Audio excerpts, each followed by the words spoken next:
Sveiki visi, skaitmeninės bangos bičiuliai, turbūt reiktų sakyti, ir Lietuvos Respublikos prezidento Gitano Nausėdos vardu visus sveikinu susirinkusius. Čia beje prezidentų daugiau yra, kurie, matau, šitam puikiam klipe irgi skaitmeniniai bangoj, tai prezidentas irgi tikrai su jumis irgi.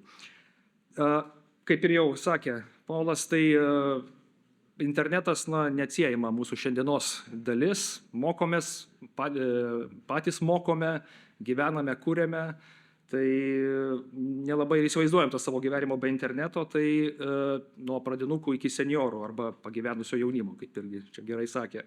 Tai bet ką turbūt svarbiausia, mums turbūt reikia pasiimti su visu tuo, tai yra, kad yra daug rizikų šitoj platybėje, kurias kiekvienas individualiai ir kartu turime jas valdyti. Tai šitoj vietoj kritinis mąstymas ir skaitmeninis raštingumas yra turbūt svarbiausi dalykai, kurie leis mums saugiai naviguoti po tą okeaną ir tuo pačiu išnaudoti potencialą tų technologijų, kurios dar net nežinom, kurios ateis ateityje.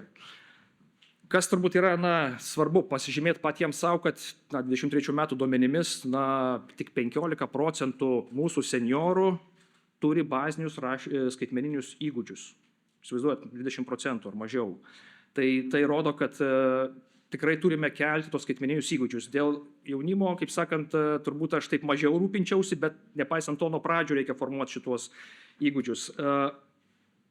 Ryšių reguliavimo tarnybos ta iniciatyva skaitmeninis dešimtmetis, nei vienas nėra pamirštas, rodo, kad senjorai, iš tiesų žingeidūs, jie labai nori gilintis į skaitmeninį pasaulį, tai šitoj vietoj, turbūt ir visi turime jiem ir padėti.